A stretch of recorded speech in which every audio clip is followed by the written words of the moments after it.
Mes frères, mes sœurs, cousins, cousines, on va encore parler du Ballon d'Or parce qu'on s'approche maintenant de la date fatidique. Le 28 octobre à Paris, le 68e Ballon d'Or va encore faire couler beaucoup d'encre.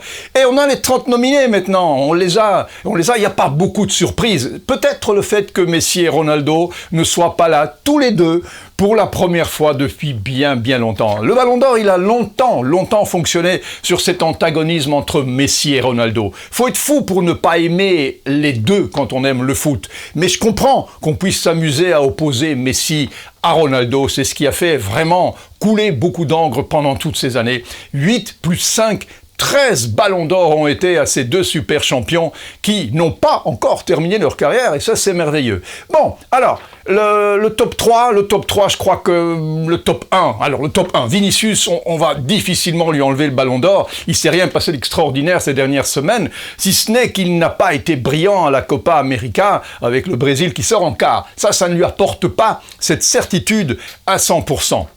Ça laisse un tout petit suspense, mais tout petit. Bellingham en deuxième place, son copain du Real Madrid, probablement. Troisième, Rodri, Lautaro Martinez.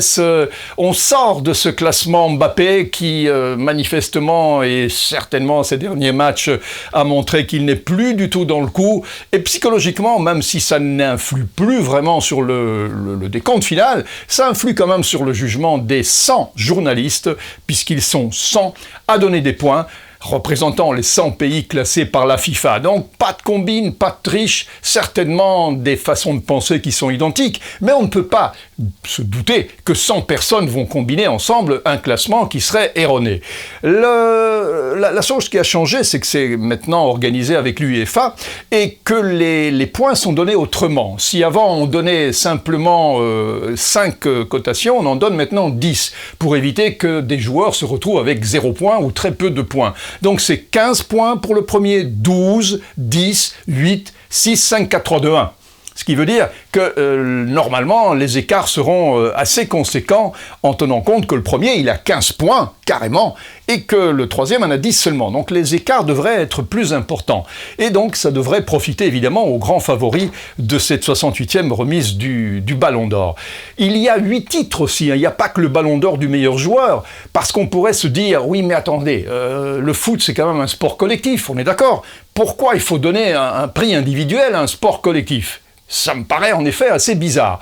Alors il y a tout le business, il y a l'argent, il y a le fait qu'il faut quand même faire une grande fête annuelle, même si fondamentalement je suis d'accord, le foot c'est quelque chose de spécial et donner un ballon d'or à un seul joueur qui presque toujours est un attaquant, ça veut dire que quelque part quelque chose ne fonctionne pas. Parce qu'on est nombreux à penser que par exemple Carvajal qui a tout gagné, il a gagné l'Euro, il a gagné la Champions League, et il a gagné la Liga. En plus, il a marqué un but très important et il fait des passes décisives. Donc normalement, on pourrait se dire Carvajal, il peut gagner le Ballon d'Or.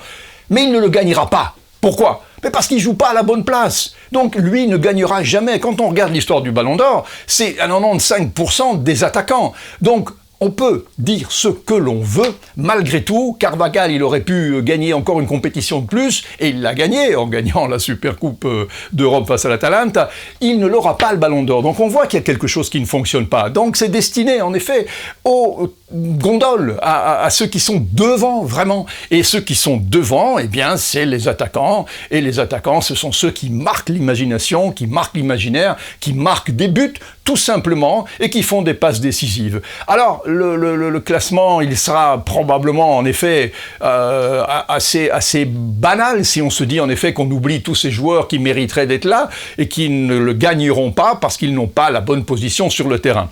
Il y a quand même des joueurs qui sont rentrés dernièrement, et qu'on n'a pas vu l'année passée. Par exemple, Grimaldo, qui jouait et qui joue toujours au Bayer Leverkusen. Il y a des joueurs comme Dovbyk qui jouait à Gérone, qui a marqué une quantité incroyable de buts et qui joue maintenant à Rome. Il y a des joueurs comme Çalhanoğlu qui ont été aussi très performants. Il y a évidemment les ailiers de l'Espagne, Nico Williams et Lamine Yamal. Je pense que l'un gagnera le prix du meilleur jeune joueur et que l'autre sera peut-être dans le top 10. Quand je dis l'autre, c'est Nico Williams. Lamine Yamal, il sera peut-être dans le top 5, avec en plus le prix Copa.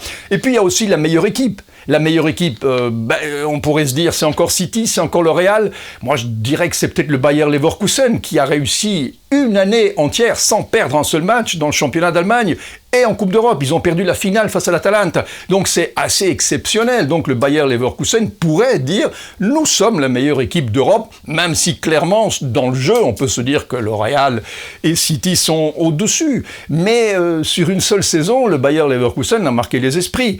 Meilleur entraîneur, on pourrait se dire que Guardiola, oui, toujours évidemment. Ancelotti, oui, toujours évidemment. Mais Xavi Alonso, qui était à la tête du Bayer Leverkusen, on pourrait peut-être lui donner quelque chose. Ou Gasperini, qui était à la tête de l'Atalanta, qui a battu le Bayer Leverkusen, on pourrait lui donner quelque chose. Voilà, ce sont toutes des questions qu'on se pose, auxquelles vous allez répondre, en partie avant la remise de ce trophée le 28 octobre. Et puis, il y a le meilleur gardien. Et là, il y aura encore peut-être la personne la plus détestée de France, le gardien Martinez, qui a quand même réussi à faire 27 clean sheets en 64 matchs. C'est quand même assez dingue, hein. Donc, pourquoi pas, lui aussi, de nouveau, un titre dans ses grandes mains. Le 28 octobre, il va y avoir de l'encre qui va couler après. Il y aura des gens qui ne seront pas contents. Il y a des gens qui vont dire « Maintenant, ça suffit, arrêtez avec ce ballon d'or, c'est ridicule. Le foot, c'est un sport qui mérite mieux que la remise d'un trophée à une star un soir. » Mais en même temps, le foot a besoin de ces grandes messes pour pouvoir communiquer sur la planète entière et dire une fois par an, même si c'est pas très juste, mais c'est comme la démocratie. Il faut à un moment donné quand même qu'on accepte quelque chose, qu'à ce moment-là, bien précis, on a cristallisé quelque chose sur un seul joueur, alors que probablement, philosophiquement, fondamentalement, on ne devrait pas. Voilà, mes frères, mes sœurs, cousins, cousines, abonnez-vous à la chaîne si c'est YouTube, si c'est Facebook, très bien, ça monte, ça monte, ça monte, je suis très content, on se retrouve très vite pour une autre vidéo.